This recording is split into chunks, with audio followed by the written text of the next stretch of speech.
Well, if it's all right with everybody else, I think it's time we get into our top 3 games, maybe, if we haven't already covered them. Oh yeah, we should probably just start talking about the heavy hitters, because there are a few that we need Which to might take a while. probably talk about at length. Oh, excuse me, that caught me off guard. Sorry. What? I don't know if you heard. I sneezed, but it kind of came out of nowhere. Sorry. Discord actually cut that out for us, so we didn't have to hear. Well, when you edit this, you'll hear it. I have a feeling there will be some overlap in our top list. Most likely, because I know what your number one is, King K. I only have 2 games that I would say are like my favorites that came out this year. But before we get like too into that, there were 2 games that came out this year, and like they're not like stuff that I have a whole lot to say about.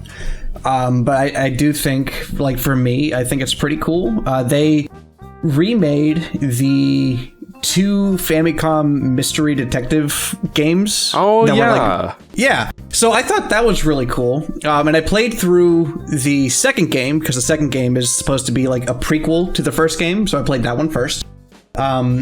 And they also brought the I think this came out in like 2018 in arcades, but you guys ever played like any of the cruising games, like the racing games before? Oh, like Cruisin' USA? Yeah. I've heard of them. Yeah, they brought one of the arcade games, which I think it came out in arcades in 2018, but it's now on the Switch, and it's actually a lot of fun.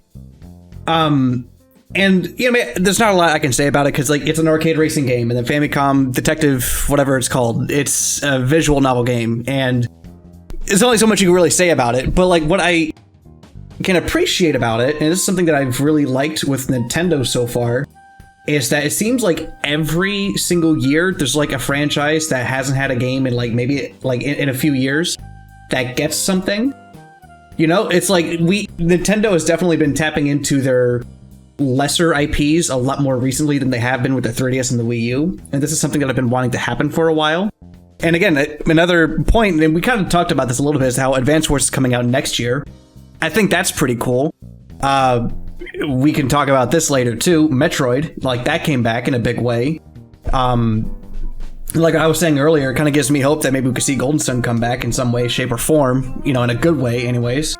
So like again, like I don't really have a lot to say about those 2 games, period, but like I want to just kind of like bring up the fact that like I think it's really cool, and I really do appreciate it when Nintendo, like, even though they may not sell the most, it's like they're still giving like the smaller IPs or the lesser known stuff some time to shine.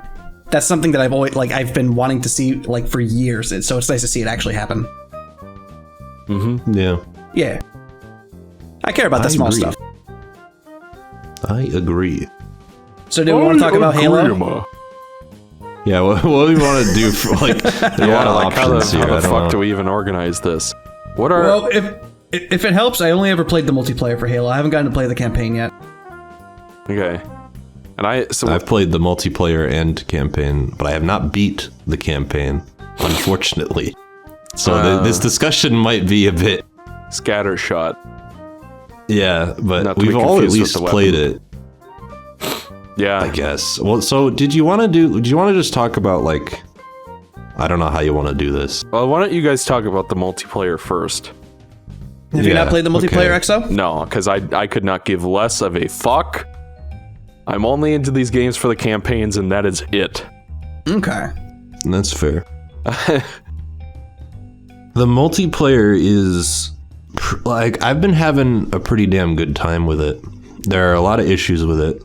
We'll probably just get those out of the way, because I don't have a lot to say about it. It's kind of straightforward. It's like the bad stuff is like the pay to win, not even pay to win. Even if you pay, you don't get much of anything from the battle pass, honestly. It's more so the progression sucks. Yeah. It's like it's like there's nothing in the battle pass, and even the stuff you do get sucks ass, even if you pay, and you get it at such a slow rate that it's just like, it's possibly one of the worst implemented kind of battle passes I've seen in a game, where like you just don't really there's no incentive to do anything with it. There's not even really an incentive to pay, because when you pay, you get some stuff, but like, there's just almost nothing in the battle pass. You know what I mean? Like, it's just kind of like. Well, the thing is with Halo, or one of the appeals for Halo for me, anyways, was like the customization for your Spartan. So like when you lock away all of the really cool armor pieces that were from Halo Reach, you lock that behind a paywall, and then like, oh yeah, don't worry, you can get other armor in the battle pass once when you reach like level 50. Have fun grinding that shit, you know? Yeah, because like for reference, every time, like, I'm only like level 10, and I've been playing the multiplayer more than I've been playing the campaign for like, it's been weeks I've been playing the multiplayer. It's a very, very slow progression. And it sucks because in Halo 3 and Reach, one of my favorite parts of those games was customizing the armor. It was really cool. I liked in Halo 3 was a little more simple, where you just kind of had like armor. There weren't that many armor types, but they were all really cool looking and different. And then Reach had like a really big system of armor pieces that you could mix and match and stuff. And I think the Master Chief Collection has an even broader customizable thing. Like, they added a lot more armor stuff to that. Yeah, it's still a battle pass, with all the games. Yeah, but even that is like better than whatever this is, which just sucks. Like, I can't make my Spartan. There's like no options that I have other than to make like my battle rifle red, which I actually got from the campaign, not even the battle pass. So I was gonna my Spartan just looks like a bog standard fucking I don't know. It can't do any customizable things. So I don't know. There's stuff in the campaign that you can unlock, but most of it, honestly, is just like symbols that you put on your armor, or like the red battle rifle I got. They're really not that exciting. I was hoping that they would be more exciting, because it's really cool that you can find them in the campaign and use them in the multiplayer. But they're not that big a deal. They're not as big of a deal as I would have thought. I thought you could get like cool different armor from the campaign, but I haven't seen that yet. Maybe you get it later. I'm not done with it, but yeah, I of course did not play the multiplayer at all, so I don't know what the Mjolnir lockers even do. What you get. Yeah. So, but I did want to mention that was a thing. You can unlock cosmetics in the campaign, like you said. But like, in terms of the multiplayer itself, it's really damn fun. Like, the weapons are all pretty cool. There's like maybe one or two that are bad, but like that's every Halo game basically. I've been having a lot of fun with all the weapons. The new weapons that they've added are really cool. I like the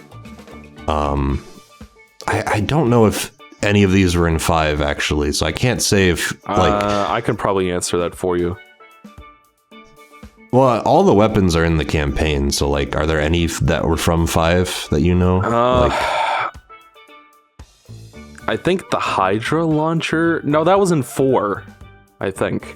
Well, I like the Stalker rifle. Was that in like anything else? It has been years since I played Halo 5 like last year during Thanksgiving for some goddamn reason, but from my recollection, that game had beam rifles.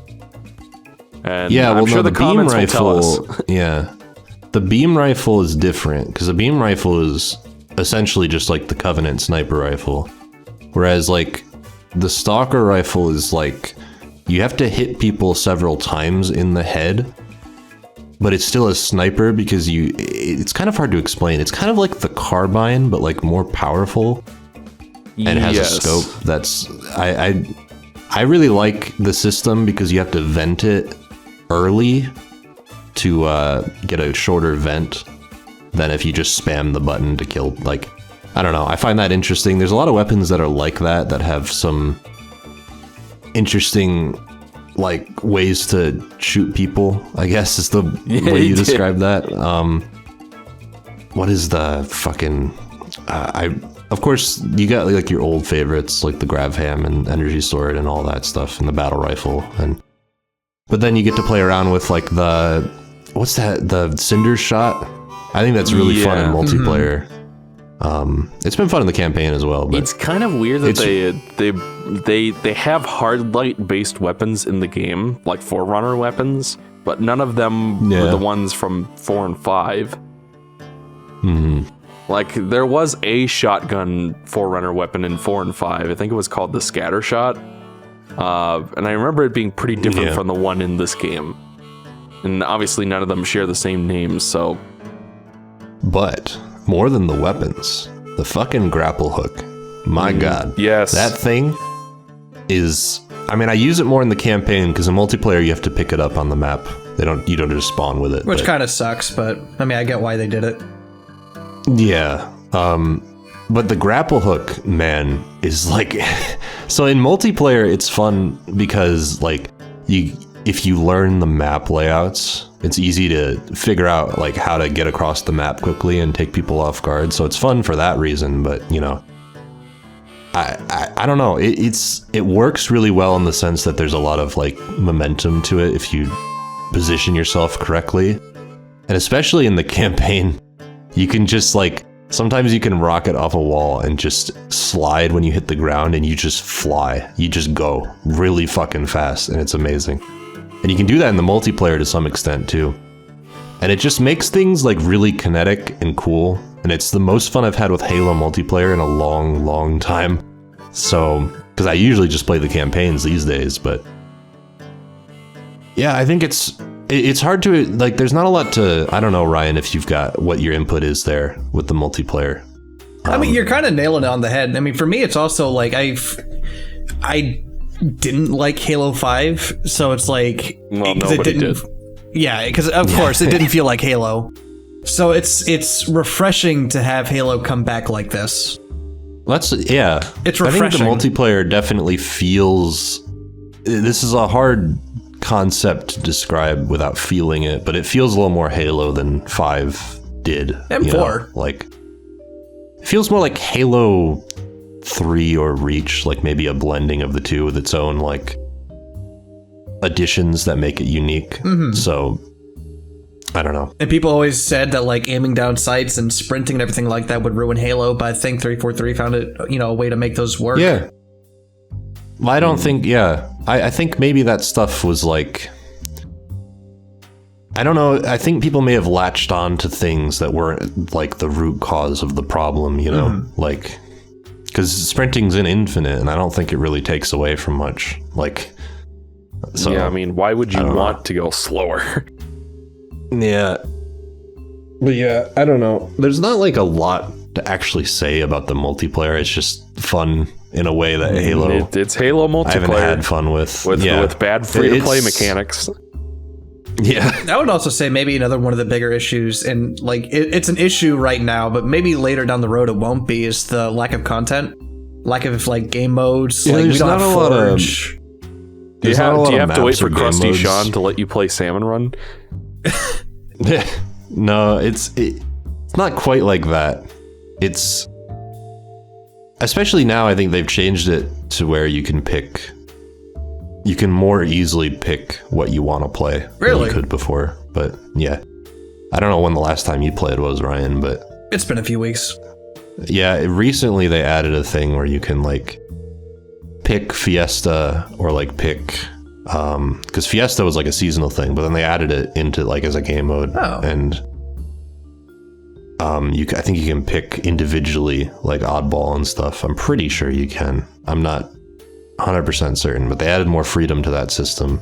But it's still kind of like there's not a lot of maps, there's not a lot of game modes. So we'll see how that changes. Something else I want to say too is that 343 has been pretty like, I mean, they've been transparent about this game's development, and also they seem to be like addressing issues that people have.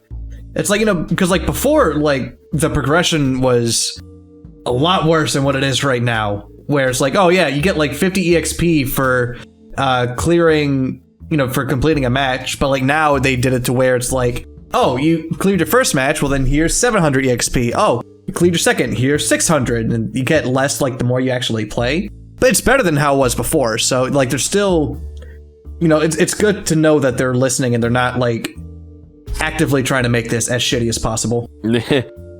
Yeah.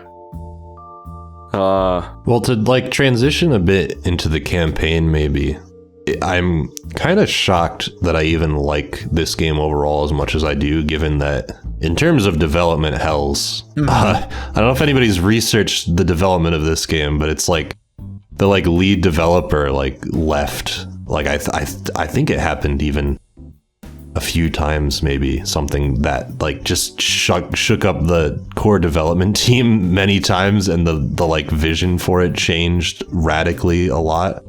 So I'm kind of surprised that I even, because it seems like a game that doesn't know what the fuck it even wants to do, but I guess what I'm saying is that I'm surprised it turned out to be a game I enjoyed, because like usually that just leads to disaster. Yeah. Cyberpunk. Yeah. But yeah, the campaign. It's time for the campaign. Which I'm very Now- curious to hear your thoughts on EXO, because if I remember, I think it was last year when we were doing these podcasts, or the Game of the Year podcast. I remember you saying something that, like, you know, open world games just typically aren't your Yes. thing. And yet, Which from what was- I understand, you kind of like the campaign so far for this. I should note that I have finished it. I've beat the final Okay. boss and saw the ending and everything. I haven't 100%ed it or anything. And I should note for the folks at home keeping score that Halo 4 is probably my third favorite game in the series, behind 2 and Combat Evolved. So I've never had a problem with 343 the way some other people do, where it's like, they changed the art design, the game is ruined forever. They put sprinting in it, the game is ruined forever. The Scorpion looks different than it used to, the game is ruined forever.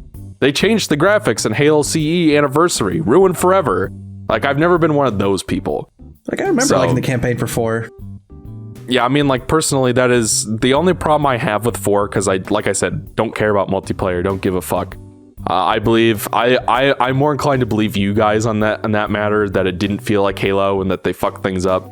I think they did something like in the Halo 4 multiplayer, you had to pick a loadout right away instead of scavenging for weapons or something like that, and people didn't like that. Yeah, there's also like, it's less severe in 4, I think, but in 5 especially, it was like the time to kill was a big deal because it made it feel like Call of Duty in a way.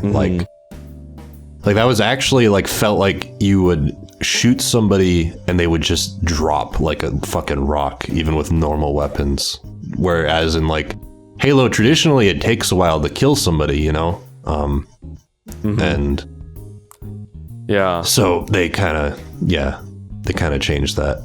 So, as far as it's hard to know where to even start with the campaign. Like, I guess since Ryan brought up the open world, we can start there. Historically on this channel, I've not been a huge fan of open worlds. I think what Halo Infinite does well relative to something like, I know, Breath of the Wild, it's not really directly comparable, but it's like, people know that I'm not a huge fan of that game. A second playthrough made me enjoy it more and appreciate it more, but there's still stuff in it. Like, really, it was less the open world that was the problem for me, and more the fact that there was nothing to do in it. Like, the only thing you could really do in Breath of the Wild was shrines and the main campaign, like the dungeons, the divine beasts. Like, everything else, like, there were like no real side quests worth a damn, because all of the heart containers you get through the shrines. So like, doing a side quest for like, there isn't like a cuckoo hunt for Anju like there was in Ocarina or something like that. Everything is a shrine. Something like that in Kakariko Village. But you get rupees for it, so it's pointless. There are much faster ways to earn rupees than that. There were no real side quests, no real alternate characters worth giving a damn about. So pretty much the whole game just becomes shrine, divine beast, and that was kind of it. And then there was like the durability system and the encumbrance system and like all of these systems that just served to make the game more tedious more than anything. The difference with Halo Infinite is, if you want to play it like a traditional linear Halo game, for the most part, you can just go from mission to mission to mission and just finish the game that way and have a relatively linear experience if that's what you want. Like, there are some parts where you're required to move through the open world and do a couple capture a couple fobs maybe, but for the most part, in the back half of the game, you can just go mission to mission. And nothing will really prevent you from doing that. And the parts that are required in the open world are generally more scripted. It kind of feels like, I know a lot of people liked Reach because the encounters were more open-ended, supposedly. I only got as far as the part where you're flying around a spaceship, a space fighter shooting Covenant ships. And both of the times I tried to play Reach, it soft locked on me where it put a checkpoint right when I died. So I couldn't finish the level. That actually happened to me a few times in Infinite. Really? But what I learned is that if you die too quickly, too many times after you respawn, it takes you back to the last checkpoint before that checkpoint. Okay. So like it recognizes that it has soft locked you and it resets itself. So I was kind of impressed by that. I was like, I think because for a minute there I was like, am I soft locked? But then like it just reset the checkpoint after a while. Yeah. I never ran into that in Infinite personally. But that's kind of a thing about Infinite we can get into later, but I guess what I liked about the open world in this game is, number one, you could play it linearly if you want. That's an option. Whereas with something like Breath of the Wild, you can technically go straight for Ganon. Yeah, you can, but there's not a lot there, but really. Who the fuck would ever want to do that unless you're a speedrunner? You'll get your ass kicked. And even then, like, if you just do the 4 Divine Beasts and then do that, you'll only have like 7 hearts. Yeah, basically. So like, and who knows what you'll have collected along the way. Like, I've never played the game that way. I'm sure there are people who could tell me about that experience in the comments, and maybe it's better than I expect, but I don't know. What I liked in Infinite was, I feel like the weapon system from Halo, like the fact that you have to scavenge for weapons instead of hoarding ammunition like in Far Cry or something. Yeah. Works surprisingly well in an open world, more than I expected, because it's like you're looking around for stuff and then you'll find like a camp that some UNSC person was sticking in, then here's a sniper rifle. And it's like, oh, awesome. Because that's the thing about the old games. One of my favorite things was like in the level design, finding where they hid like the sniper rifle or the rocket launcher. Because like if you look around for them, you can find the power weapons, you know? And so in Infinite, it's like that, but in the open world where like you could go, honestly, there's like outside of like capturing outposts or whatever, the stuff that's on your map, or like you kill a boss and get their unique weapon that has like a modifier. Yeah. There's even just stuff where like if you go up a random cliff, sometimes you can just find like a sniper rifle or a rocket launcher, which like is a short-term bonus, sure, but like in the game, you can immediately use that to go to an outpost. You know what I mean? Like it feels rewarding when you get that shit. Whereas like Breath of the Wild also had like bokoblin outposts, but there was never any reason to do them in my experience. Like they existed like in Halo Infinite, there are like banished facilities. They're marked as purple on the map, like Ransom Keep and the research facility on the other side of the ring, and it's like they're these little missions, and they're pretty much the same in terms of like content, or like you blow up generators and destroy machinery that repair like tanks and stuff. But you can also find like audio logs hidden around there. Each one of them is designed differently. There's usually a few waves of enemies. Like it's somewhat repetitive as a core game loop, but I found myself actually wanting to do them, whereas the bokoblin camps in Breath of the Wild I never bothered with. Yeah, because it's not like there's going to be a piece of heart in there. They're all in the shrines. Well, it kind of has something that Breath of the Wild has to an extent, where Breath of the Wild has a lot of repetitive, at least I think, has a lot of repetitive enemy encounters that were saved by the ability to do them in a much different way. And you see that in Infinite to a greater extent, because in Infinite, it's like more of a focus where like you can rock up to an outpost with like a battle rifle and a pistol if you want, or you can like fly in there with a Banshee that you hijacked with a grapple hook, or like you can go find a rocket launcher on a mountain and go into it that way, or like, And especially because I'm playing on Legendary, it makes it like every outpost, even though it's the same so far, at least I'm maybe like halfway through, judging by the mission count. But so far, it feels like every time you go to an outpost, even though it's kind of like you're just fighting the same enemies, but I mean Halo does that anyway. Even in the old games. You kind of just eventually are met with the same enemies. There's actually more variety in this game than there is in the others. Like, they brought back skirmishers, which, as far as I know, were in like one level of Halo Reach and never appeared again. I think it's just that kind of freedom to approach. The reason I love it so much is that there's just it has that freedom of approach where you can do anything. You can approach is the word I'm looking for. Approach any of the outposts in virtually any way based on how you explore the open world. Like, you can bring in Marines if you want, like in a Warthog, or you can just snipe people from afar, or you can, I don't know. It's really interesting how Halo works in an open world that I never really envisioned it would work like this, but it actually kind of feels natural to me.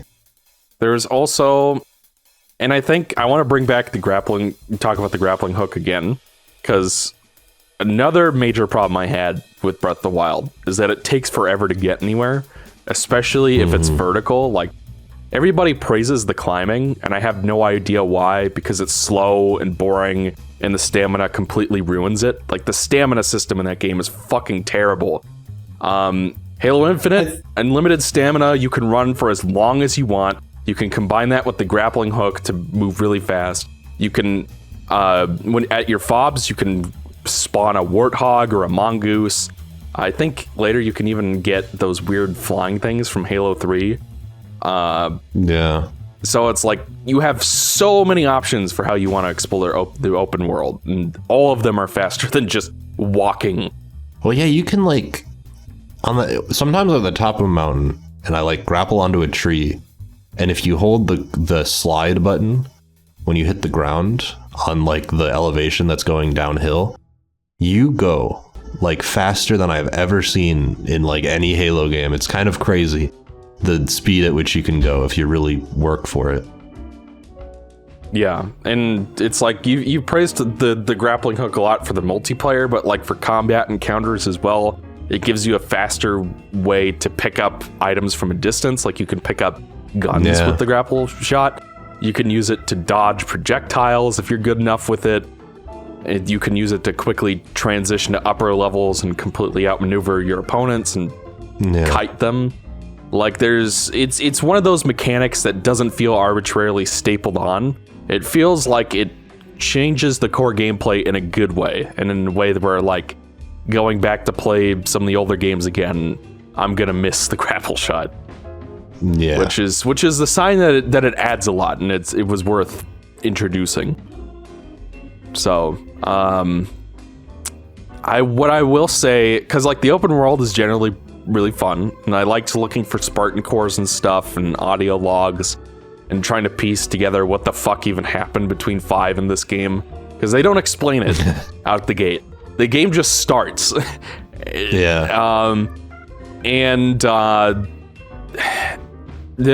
I had any criticisms of the Spartan core system, where like you collect cores in the overworld, you can upgrade some of your stats, like you get equipment and stuff, and the grapple shot's obviously the one you start with, but you get like a threat sensor, which is good for as counterplay against cloaked elites.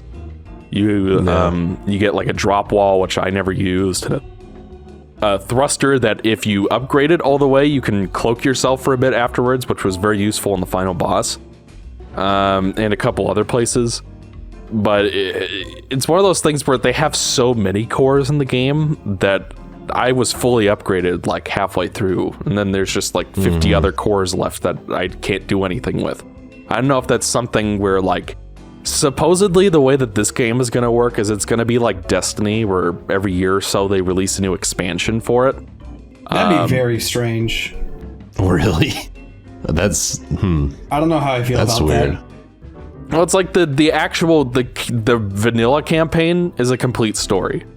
It is. It feels good. Like, it's a okay. It ends satisfactorily enough, but it still has a cliffhanger where it's like, okay, I can see where this would go next. And there are a couple of loose ends left over. And it's like you only explore a small chunk of this ring. Well, by the end. That's the thing, is that like, if they make expansions, they better take advantage of new locations. Yeah, like even if it's on the same ring. Like, I don't want to see these fucking trees anymore. Like, Jesus Christ, it's like you're playing fucking that level from Combat Evolved, except it's an open world. You know what I'm talking about? Yes. Like, it's a level that's literally called Halo. Yeah. So like my guess is that the next one might be the desert part of the ring, and then the other one might be the snow part. Yeah, I hope they do that, because that'd actually be pretty cool. I'd be into that. It's sort of like an excuse for, because it's not like a small open world, because that's another thing I liked about it, is that, like, I'm not sure exactly how big it is compared to something like Skyrim or Breath of the Wild or anything, but it didn't feel like it was so big that it became a problem. And each of the areas are kind of chunked, so it's not like it's not like Breath of the Wild where it's like one continuous square of nonstop stuff. Like, the fact that it's broken up into chunks makes it a little more digestible, I guess. There are cores defined, there are cosmetics for the multiplayer defined, there are hidden weapons and stuff, there are high value targets that when you beat them, you get a modified version of a weapon that's better. Yeah, that's one of my favorite things, is when you go like hunt down like a mini boss, basically, that has a weapon that is modified to work differently. So like there's what's a good example? I don't have one offhand. There's like I remember I got that gun that shoots electricity into vehicles and it like stops them. It's like a pistol, the shock basically. Cannon.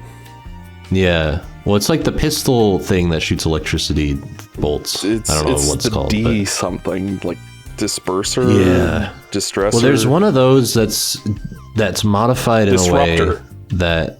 Yeah, disruptor. There's one that's, I think, modified in a way that's like where it's stronger, where like you don't have to shoot as many of them to like stop vehicles or stuff. Actually, no, I just thought of one. I thought of one that's immediately easy as an example.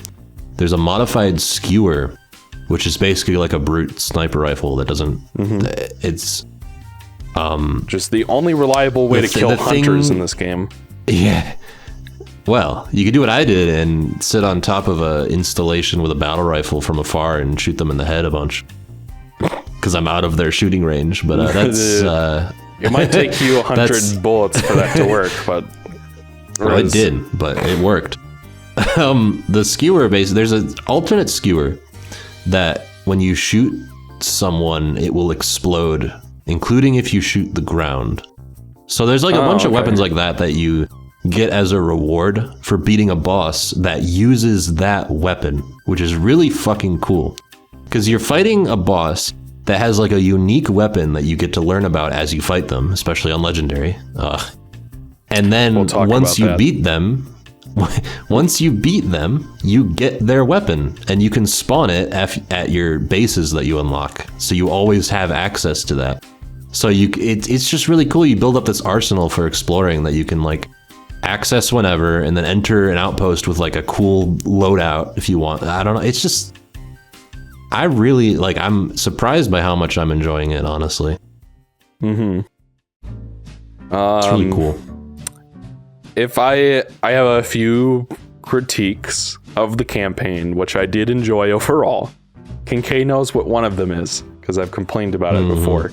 But I think I'll start with the fact that the more linear parts of Halo Infinite, where it's more like a traditional campaign mission, like the first two levels were pretty good as far as Halo standards, but the later ones, especially, where you like go underground into a Forerunner facility, they reminded me of a lot of like the library or assaults on the control room. I'm not even that far, and I'm already kind of getting the vibe of like that. Whenever you go into a level, you're like in the same, it almost looks like the same place, and you're just underground somewhere in like yes. Like, it does feel like the library, just without the flood. As far as I know, I don't know if the flood's in the fucking game, but I won't spoil anything.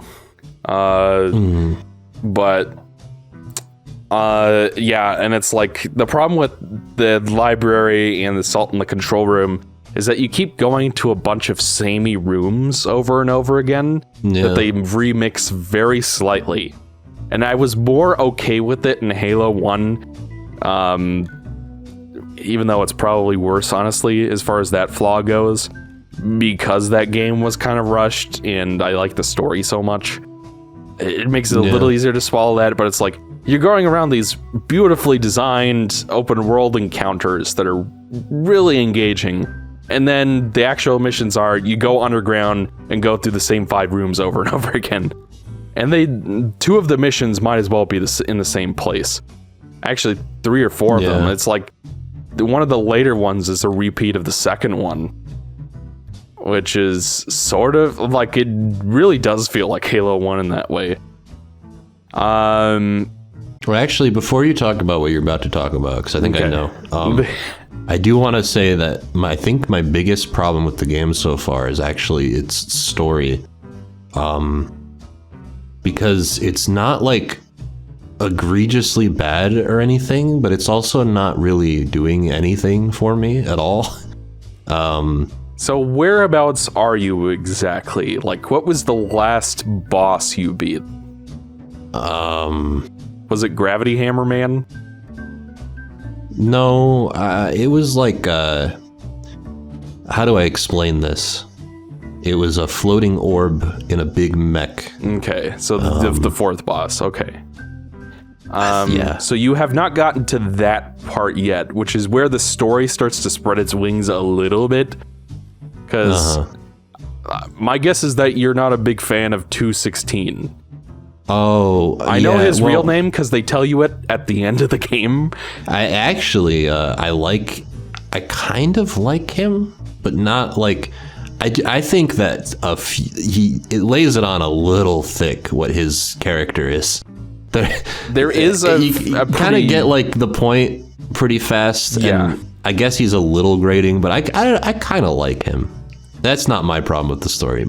Currently, my problem actually is the AI that you get, who I find their dialogue to be a little,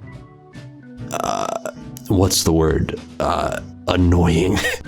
Would the term, it's not even necessary. Would the term Whedon-esque work? Yes, actually, it is exactly like that. It is like she constantly talks to you, and she always says the most, like, it's just getting really grating, and I don't want her to talk to me anymore. Like, there's just something about them that just really irritates me. I don't know. Is it the same reason you don't like Morgana?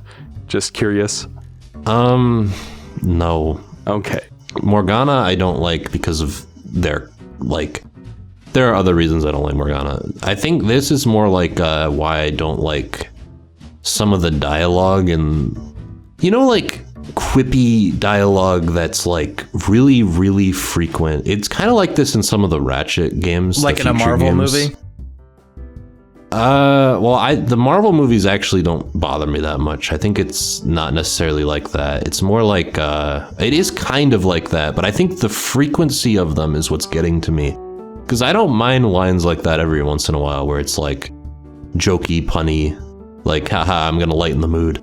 But the thing about this AI that you have is that she talks like all the time, and it's almost like, it's just, I just remember in the old Halo games, people were always talking to you, but it wasn't like, it didn't feel like every 5 seconds somebody was talking to you, and it also didn't feel like they were trying to make a joke every time, you know, like, so it kind of is getting on my nerves a little bit, and it's not like a big deal because the game's still fun, but I don't know, I'm more interested in, like, the thing I'm most interested in is the Master Chief being like, it's interesting because he's kind of like really, really jaded now.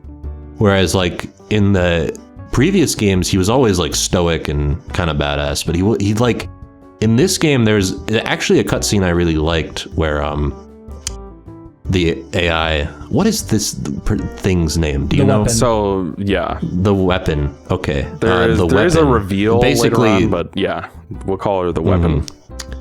I kind of call her fake Cortana because I don't know what else, but like, I didn't know if that was like a, You I might don't be know. more right than you think.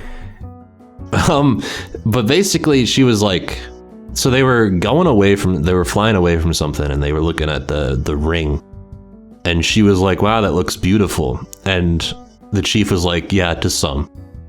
And I thought that was a really, really cool cutscene because it was like, after all the shit that the Master Chief has seen, it's like an interesting duality because yeah, I think that the Halo rings are like really cool looking, but also they're like weapons of mass destruction that he's had to deal with for like years, you know, like of his life.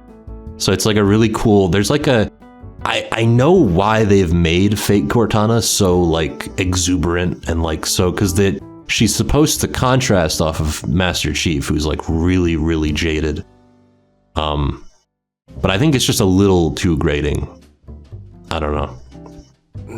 It's not like the story's not like bad, but it's also not like great, you know? I'm kind of at that point with it. So I'm interested to see where it goes, I guess.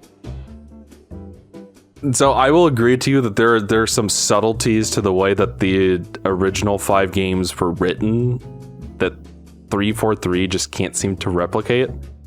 I'm not like one of those people who are like, they wrote it wrong and it's too emotional, ruined forever or anything, but it's more like there was like a witty banter to the original games, like when I don't know, the part where Foehammer drops off a warthog and goes, you know our motto, we deliver. Like there was a lot of really memorable lines in those games where like Johnson's just like, oh, I know what the ladies like. Well, even in the loading screens of Infinite, they have quotes from the series like that.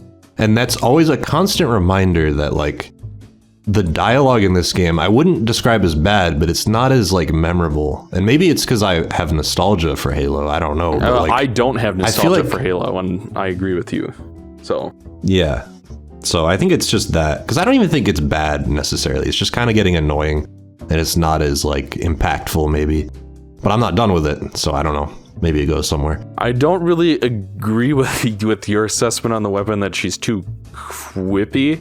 Like her characterization seems more like lighthearted. I guess maybe quippy is the wrong word. Because like the original Cortana was quippy, in my opinion. Yeah. Where she was really sarcastic. Well, see, I have never found Cortana annoying. I don't either. So there's something about this character that is annoying me. I don't really know what it is specifically, but it's kind of getting on my nerves. So I don't know. Which is funny because you'd think that the pilot would, because the pilot is a little bit like, every time he talks to you, he's like, I don't want to be here. And it's like, okay, I understand. Like, but I kind of found him a bit endearing because it is kind of like, I guess it is kind of relatable in a way where I'm like, I don't think I'd want to be working with the Master Chief either. There is a reveal later on that makes that character make a lot more sense. In a pretty good scene, like because it's like these 343 games are way more emotional than the original games were. Like it's not like they didn't have their emotional moments, but like I said, the dialogue was generally pretty quippy, even in fairly serious situations. They didn't want to take things seriously, but there was still like, you know, when Chief rescues Cortana in the level Cortana, it's not like super grand emotional, and there weren't like pianos playing in the background. There might have been, but it wasn't like, oh my god, like I love Halo. I wouldn't say I love Halo 4, but I really enjoyed the story in that game because it focuses so much on the relationship between Chief and Cortana. I thought it worked in the context of that specific story, but it's like 5 is just so sweeping and emotional, and then this game has a lot of that too. There's just something subtle about the way that the old games were written that they just can't seem to latch onto. They seem to want to be like Hollywood movies in terms of like the way that the emotional parts are played, whereas like the old games weren't really concerned with that. They just wrote dialogue that they thought sounded cool. It worked. Yeah. So yeah. Well, I think it's also like trying to compare, because I actually think that Halo Reach did a lot of emotional stuff pretty well, compared to like the previous games that came before it.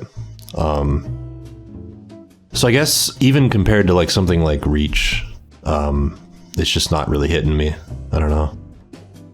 If I have any strong criticisms of the story myself, it would be the fact that, like, I know that nobody liked 5, so they kind of have to sweep it under the rug and try to move on. And I think they did that about as well as they realistically could have. Like, the way that they set it up, you don't have to have played 5 to understand what's going on, which is probably to its benefit. But it also feels like they're kind of kowtowing to some of the more malicious fan complaints.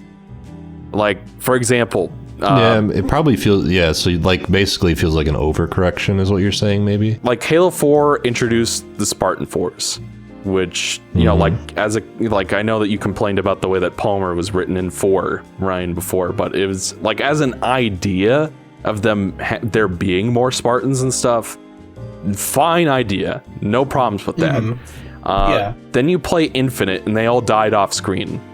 Did they die on screen? Because I thought that like the ones that were introduced to, like, in Halo 4 and some of the people in Halo 5, they're just like sent off on their own. They're sent off on their own missions or whatever. That might, because like you can find Spartan audio logs in the game where it's like, we're gonna infiltrate this facility and figure out why. What he more so means is that the Spartans in Infinite all pretty much die before you do anything with, you know, before you pick up the controller. Yeah. Oh, but it's not like the controllers. It's not the characters from 4 and 5, right? I don't, unless if I don't remember what their names were, except for Jameson Locke is the thing, and Sarah Palmer. I don't think any of them were in the game. Okay. Because people probably would have been talking about that. I don't think any of them are like... So I don't really think that's too bad. I mean, it's kind of shitty because it would have been cool to see more Spartans, but I mean, it's, like, if people like Locke or whatever, like, if they're not dead, then I don't think that's like too malicious. Like, because the thing is that I don't know if like Jameson Locke or Sarah Palmer are dead as of this point. You never find their bodies or anything, because you do find a few dead Spartans, and that's sort of to set up some of the bosses, which was fine. It's just the fact that what that kind of choice represented. I think what they were trying to do was like, you're the only Spartan left on this ring, and you're the only hope of saving the day. It just sort of escalate the tension, and like I said, build up some of the boss fights. That's fine. It just, I get kind of the sneaking vibe that part of the reason they did it is because people were complaining about 4 and 5, and they wanted to sort of restart. And if that's true, that does kind of rub me the wrong way, because there was nothing wrong with the Infinity existing or there being more new Spartans, essentially. Especially Buck, because he's cool. I will say that Buck deserves good things. I personally don't prefer that approach, but I also don't think there's anything wrong with it inherently. It's just not something that I tend to... I think I preferred when the Master Chief was more of a, like, almost extinct thing. But I also don't think it was a wrong thing for them to do that in 4 going forward, to introduce more Spartans. What was worse in 5 was when they arbitrarily decided that there were 3 other Spartan 2s still alive that they never mentioned at any point. Yeah. It's just, at first I thought what the reveal was going to be is that all of those people were dead and the Chief was just seeing things. But no, they really exist. And so that to me is worse.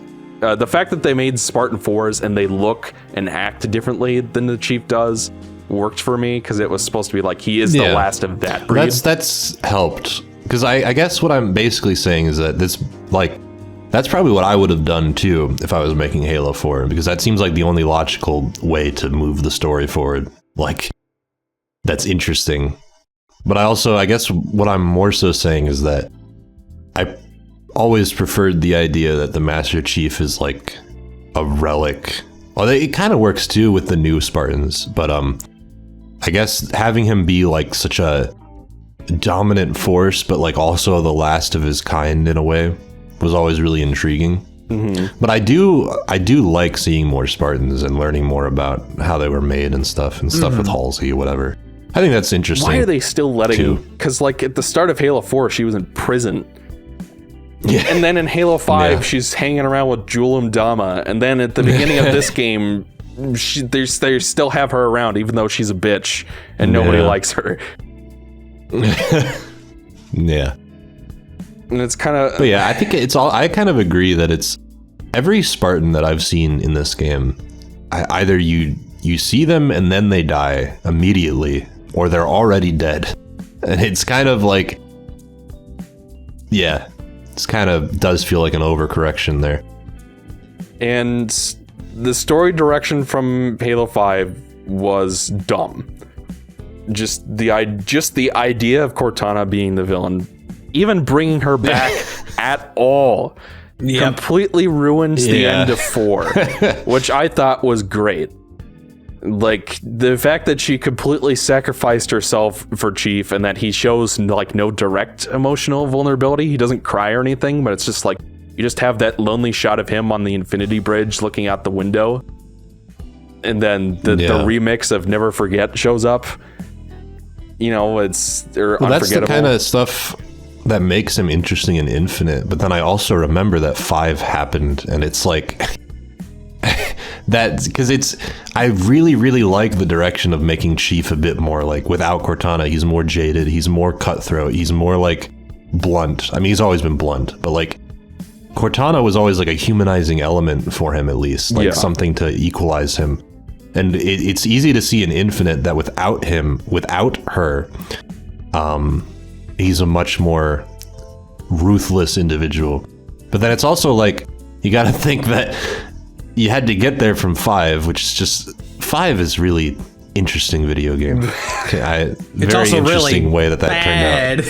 Turned out. Like it had a few good things. Like it had a few good things in it. Let's be fair. Like the fact that you go to St. Helios. I liked Locke a lot. I like his idea, like for a character, and like his little cutscene in the Halo 2 remake was really cool. But they just don't do anything cool with it. That's the problem. I mean, that makes something like if what you're saying is true and that they kind of treat Halo Infinite like Destiny, we get like different expansions, shit like that. It'd be cool if we can get like different like campaigns with like different characters, like with Buck or Locke. Yeah, Buck. No. I'm sorry. I'm still surprised they made Buck into a fucking. You know what? No, makes fuck sense it. to me. If they wanted to go hard... No, I'm not saying it doesn't make sense. I just am surprised that they did it. If they wanted to go fucking hard, they should bring back June from Reach. He's the one guy who fucking lived. Well, what the fuck ever happened to June? He lived. Where did he go? He escaped. Well, I know he lived, but like, where did he go? I don't know. They're gonna bring back and make him the new villain. That's totally gonna happen. Okay, so real problem I had with the game, which we've been building up for long enough. This game has bosses in it. Apparently these people played Halo 2 on Legendary and thought to themselves, this was a good idea and we should try it again. And so they did. Yeah. And what I will say is, like I said, I played on Legendary out of the gate, which maybe I shouldn't have done. Most of the game is perfectly playable, though, in Legendary, and still, like, engaging in a way that Legendary always has been, where it's like, it's frustrating, but it's the kind of thing where you get to try again. Like, the checkpoints are good enough where, like, okay, now I know the strategy I need to take this out, and it's just like, it's always engaging to do that. That's why Legendary is, like, the way to play that's these why games. I can't play Halo below Legendary anymore. It just doesn't feel right. So, like, most of the game is fine, but these bosses, they all have giant shields. They all have the most ridiculously long health bars imaginable. Most of them do not have checkpoints in between, so you have to do the whole thing in one go. You're not allowed to leave the boss once it starts and go get better weapons. You're locked in. And depending on how the game has been saving or checkpointing, if you reload your save to try to get a better weapon and come in with that, you might have to redo the entire mission. So then the bosses start, and most of them can kill you in a second on Legendary, like maybe 2 seconds, depending on how much you've upgraded your shield, how good your grapple shot is. If you are not moving at all times, you will die. Like, it's just how it is. So pretty much, whenever you fight these bosses, you need to come in with some kind of plasma weapon to drain their shields, and then maybe like a skewer or a needler to deplete their health quickly. And if you don't do that, you will get your ass kicked, because in the time it takes for you to actually find the weapons you need that might damage them better, they'll have already killed you. and you might die over and over again. There's one boss that has a gravity hammer, which technically there are 2 of them, but this one has a gravity hammer for the entire fight. And gravity hammer brutes in Infinite are the fucking worst thing ever, because they can lunge halfway across the map, and I'm not kidding about this. they can jump like 30 feet and hit you in like a second. And it's like, unless if you're in an arbitrary part of the level design where the game decides that they can't do that, and you stand around too long, they could just instant kill you. And the third boss has this. He has a giant shield, he has a giant health bar, and I swear to God he's impossible. And I know that you're going to disagree with me, King, because somehow you managed to do it in 3 tries, and I hate you. But like, I had to downgrade to heroic to beat that boss, because it was just ridiculous. And then afterwards you get to the 4th boss, and he's way better.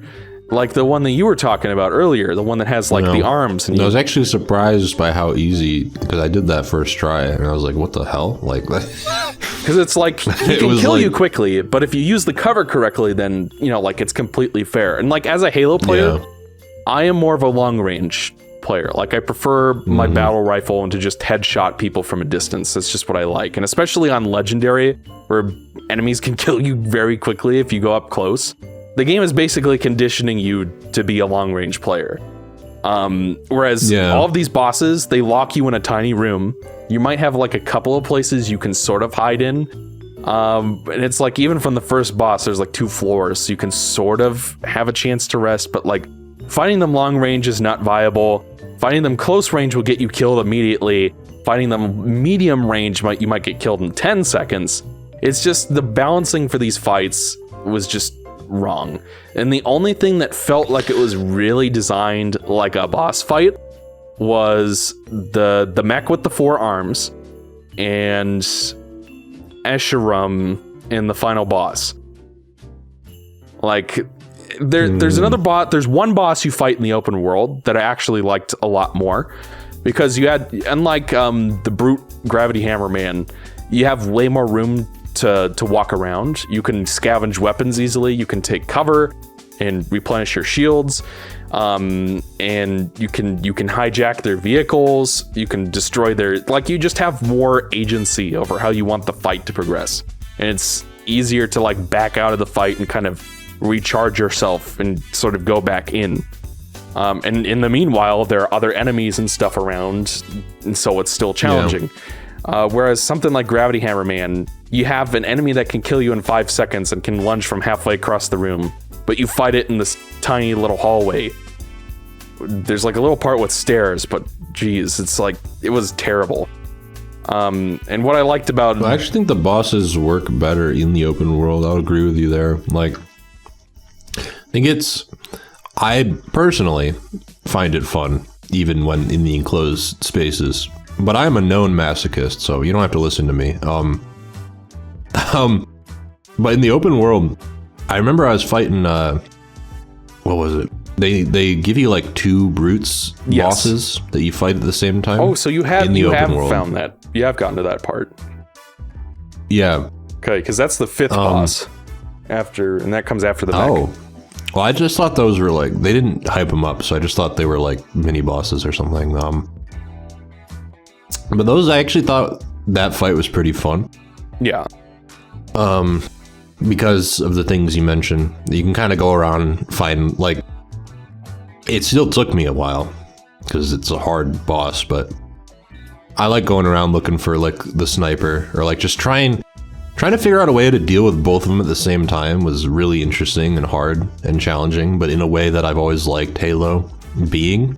Yeah. That is fundamentally different than the ones that lock you in the room where your options are limited. And I like that, but it's not, I think it's better when they're in the open world than when you're in like a building or something. Yeah, definitely. I don't want to spoil too much, but the Escherum boss, like, obviously you're gonna fight him. That was a highlight of the game, probably the best boss in the game, because they built him up so much to that encounter, and it's actually designed like a boss with phases, and it has checkpoints in it, so you don't have to redo the entire fucking thing if you die. And it's like, it's kind of interesting how he's like the only Halo villain that has a final boss besides arguably Tartarus, maybe Spark, because it's like you never get to fight the Prophet of Truth for some reason. He just dies. Which is kind of a lame ending to that plot, and one of the reasons I don't like the plot in Halo 3 that much, because it's lame. And all the interesting stuff happened in 2, so it's kind of wrapping it up. But Halo 3 is the GOAT. See, it's kind of hard for me to consider the trilogy separately. Like, I can. Halo 2 is like probably still my favorite, but I've always liked it as one big story, which is why if Infinite wants to do something like that, then I'm kind of fine with it. So overall, I enjoyed the Halo Infinite. I'm not sure where the hell I'd even rank it, but I'd rather replay it than 5, ODST, or Reach, which I still haven't even finished. So You wound me. Yeah, I don't know what you see in that game, man. Wow, you really wound me. What game? Reach. Oh, well, I love Reach, so. Yeah, thank you, King.